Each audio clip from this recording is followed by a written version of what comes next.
Hello everyone. मैं हूँ रीटा उपाध्याय और आपका स्वागत है मेरे चैनल स्टडी विद रीटा में।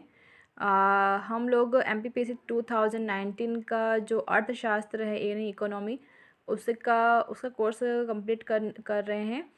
तो आज मैं आपको 7.12 यूनिट का विकास का सूचकांक, मानव विकास एवं आर्थिक विकास के बारे में क्वेश्चन आंसर बताऊंगी। और इसके पहले हम आर्थिक विकास के तत्व वाली जो यूनिट है वो कंप्लीट कर चुके हैं। उसके सारे जितने भी एक्सपेक्टेड क्वेश्चन थे वो मैंने सारे करवा दिए हैं। तो आज हम इस टॉपिक के करेंगे। इस टॉपिक से भी मैंने जो 1 to 3 क्वेश्चन दिख रहे हैं आपको ऊपर वाले, जो 6 मार्क्स के हैं, ये वाले मैंने कंप्लीट करवा दिए हैं पिछले वीडियोज़ में। आप देखना चाहें तो वहाँ से देख सकते हैं। आज हम 4, 5 और 6 क्वेश्चन करवाएंगे। कौन से? मानव विकास का सूचकांक का आलोचनात्मक मूल्यांकन और बहुआयामी निर्धनता सूचकांक जो 3 मार्क्स का है, और लैंगिक असमानता सूचकांक जो कि 3 मार्क्स का है। आज हम ये 3 क्वेश्चन कंप्लीट करेंगे। तो चलिए स्टार्ट करते हैं। और इस यूनिट के हमें ये जो आप दिख रहे हैं 10 क्वेश्चन तक हमें कंप्लीट करवाने हैं। 18 क्वेश्चन है इसके अंदर। तो पहला क्वेश्चन है हमारा कि मानव विकास सूचकांक का आलोचनात्मक मूल्यांकन प्रस्तुत कीजिए। क्योंकि इकोनॉमी का जो पेपर है उसमें अधिकतर आप देखेंगे कि समीक्षा, विश्लेषण और आलोचनात्मक मूल्यांकन इस टाइप के क्वेश्चन ज़्यादा बनते हैं।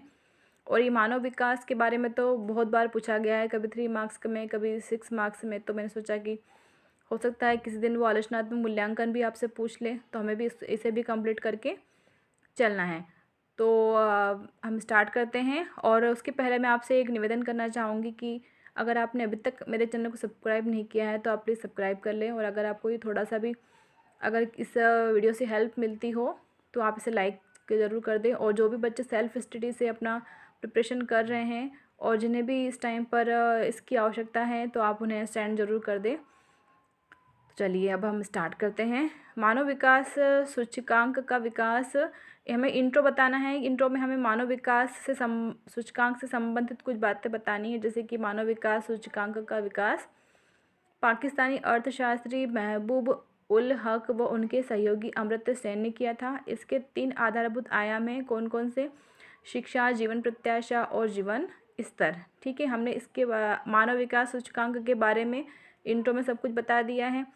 अब हमें इसके बारे में थोड़ी सी आलोचना करनी है कि किस टाइप से हम इसकी आलोचना करेंगे। तो ये पहला हमारा आलोचनात्मक जो पॉइंट है वो ये है कि यह सूचकांक केवल शिक्षा, स्वास्थ्य एवं आय को शामिल करता है। मानव विकास से जुड़े अन्य तत्व जैसे कि लोकतांत्रिक स्वतंत्रता, समानता, न्याय, पर्यावरण, वित्तीय सुरक्षा आदि को शामिल नहीं करता। It's that's clear. अब दूसरा पॉइंट है कि इसमें जीवन स्तर मापने के लिए प्रति व्यक्ति आय ली जाती है जो देश में गैर आनुपातिक रूप से वितरित होती है। ठीक है। और तीसरा पॉइंट ये है कि मानव विकास सूचकांक किसी राष्ट्र की वास्तविक स्थिति को प्रकट नहीं करता, यह उस राष्ट्र का औसत होता है।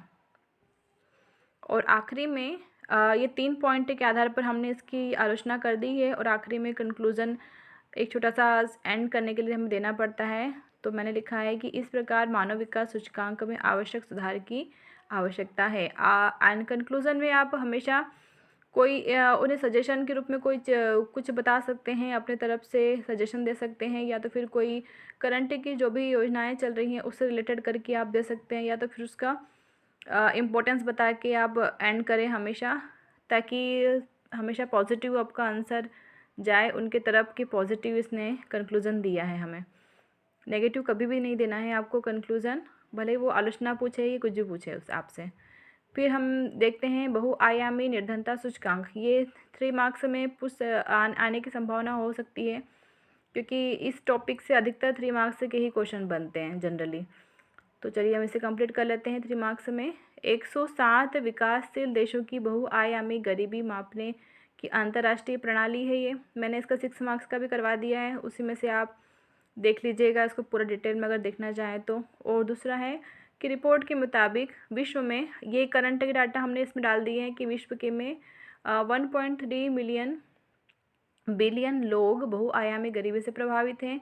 दूसरा है बच्चों में बहुआयामी गरीबी की उच्च दर पाई गई है। और भारत में 273 मिलियन लोग बहुआयामी गरीबी से बाहर हो चुके हैं। ये हमने इंट्रो दिया छोटा सा इसका, और फिर इसको करंट से रिलेटेड करके हमने इसे एंड कर दिया 3 मार्क्स में। ठीक है, ये 30 के अराउंड ही इसके अंदर वर्ड्स हैं, इसलिए आपको कोई टेंशन लेने की ज़रूरत नहीं है इसमें।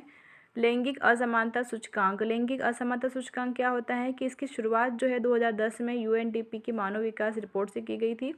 वो गणना है तो क्या क्या आयाम इसमें लिए जाते हैं, तो इसमें प्रजनन, स्वास्थ्य, एमएमआर, पोषण को शामिल किया जाता है, और सशक्तिकरण को शामिल किया जाता है, महिला सशक्तिकरण को, श्रम बाजार भागीदारी, और थर्ड पॉइंट हम लिखेंगे कि विश्व आर्थिक मंच द्वारा जारी की जाती है इसकी रिपोर्ट, और पहली बार जो है 2006 में इस रिपोर्ट को प्रकाशित किया गया था। इस प्रकार से ये हमारे यहाँ पे 3 क्वेश्चन कंप्लीट होते हैं। अब नेक्स्ट वीडियो में मैं आपको सतत विकास सूचकांक, मानव खुशहाली इंडेक्स, और हरित या पर्यावरण लेखांकन, और समावेशी विकास के 3 मार्क्स के क्वेश्चन आपको करवा दूंगी। तो इसके लिए आपको मेरा चैनल सब्सक्राइब करना पड़ेगा, और बेल आइकॉन को दबाना बिल्कुल भी ना भूलें, और अगर वीडियो अच्छा लगे तो लाइक ज़रूर करें।